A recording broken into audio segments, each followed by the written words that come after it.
Ésaïe 40, 31. Ceux qui se confient en l'Éternel renouvellent leur force. Ils prennent l'envol comme l'aigle. Ils courent, ils ne se lassent pas, ils marchent, ils ne se fatiguent pas. Ce verset nous explique que plusieurs personnes peuvent avoir un objectif, mais que Dieu leur donnera des moyens différents pour pouvoir y parvenir. Il y a de ceux qui auront des ailes, d'autres la force pour courir et d'autres juste un peu pour marcher. Bien-aimés, il est évident que le chemin sera plus court pour celui qui vole par rapport à celui qui marche. Ainsi, vous constaterez que, par exemple, des personnes qui veulent avoir un bébé après le mariage, il y a de ceux qui auront juste 9 mois après déjà un enfant, mais on a d'autres qui devront attendre un peu plus longtemps parce que ayant eu juste la force pour marcher, le chemin jusqu'à la maternité sera un peu plus long. Si vous voulez vous marier, il y en a de ceux qui auront la facilité de se marier, mais il y en a de ceux qui n'arriveront à la mairie après 2 ou 5 ans après vous parce que eux n'ont pas eu la grâce d'avoir des ailes, mais plutôt juste de marcher, ainsi leur chemin est beaucoup plus long.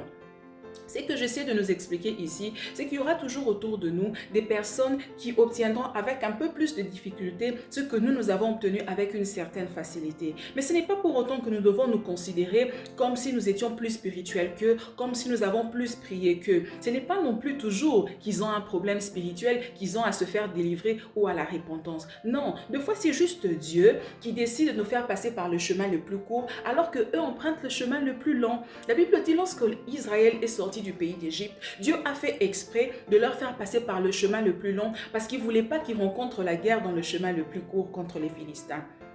Ainsi, il a fait exprès de le faire un détour, Exode plutôt 13, le verset 17 à 18. Et aussi, la Bible dit dans le livre de Rois que lorsque l'ange de l'Éternel est venu vers Élie, il a dit à Élie, lève-toi et mange, car le chemin est plus long pour toi. Bien-aimé dans le Seigneur, il y a deux fois Dieu fait exprès de nous faire passer par le chemin le plus long. Mais le même trajet qui est long pour nous, d'autres peuvent le faire avec des ailes, ainsi ça sera plus pour eux. Le prophète Élie marchait à pied, mais sur le même trajet, il y avait de ceux qui passaient en chameau, il y avait de ceux qui passaient sur des ânes. Ainsi, le chemin qui était long pour Élie était plus court pour les autres. Mais malheureusement, le monde autour de nous, lorsque nous passons par le chemin le plus long, constatant la lenteur dans nos vies, remettent en cause même notre identité en Christ. Voilà, même notre vie de prière et même notre consécration. Ils se disent, mais si Dieu était vraiment avec lui, il aurait déjà résolu ce problème. Elle aurait déjà eu des enfants. Si vraiment elle était consacrée, si vraiment elle priait, il serait déjà béni, il aurait déjà du travail, elle se serait déjà mariée. Bien-aimé,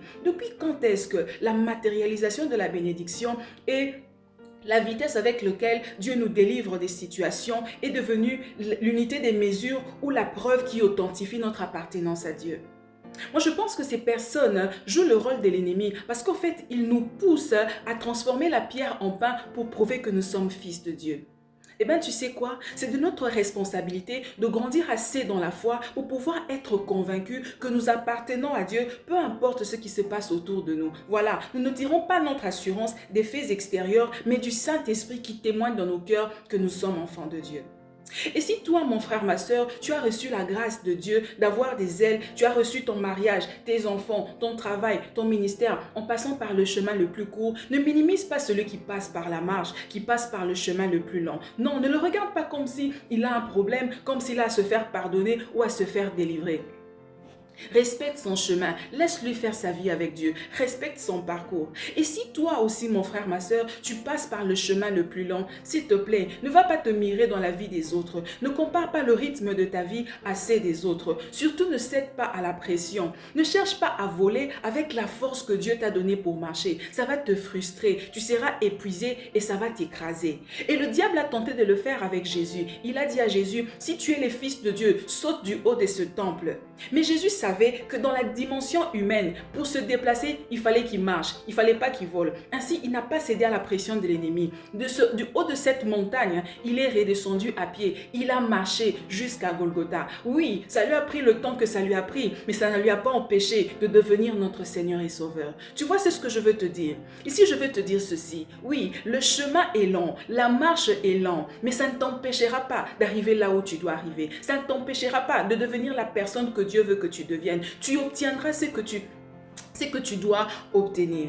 Oh mon frère, ma soeur, ce qu'il y a de bien avec la saison, c'est qu'elle a toujours un début et une fin. Et la Bible dit, après la marche, après la saison de la marche de Jésus, comme pour Élie, va la saison de l'envol. Élie, comme Jésus, se sont envolés, sont allés au ciel. J'ose croire aujourd'hui que toi aussi, tu passeras pas toutes les années de ta vie à marcher. Il viendra aussi pour toi un temps où tu voleras. Mais pour l'instant, pendant que tu es dans la saison de la marche, mon frère, ma soeur, ne brise pas les étapes. Fais comme Jésus, ne va pas sauter, ne cherche pas à voler avec la force que Dieu t'a donnée pour marcher. Fais un pas après un autre. Et pendant que tu es, profite d'apprendre de tout ce que le Seigneur est en train de te faire traverser. Car il est certain, oh mon frère, ma soeur, que tu arriveras. Oui, le chemin est long, mais il a aussi un terminus. Et avec Dieu, tu arriveras certainement. Que Dieu te bénisse.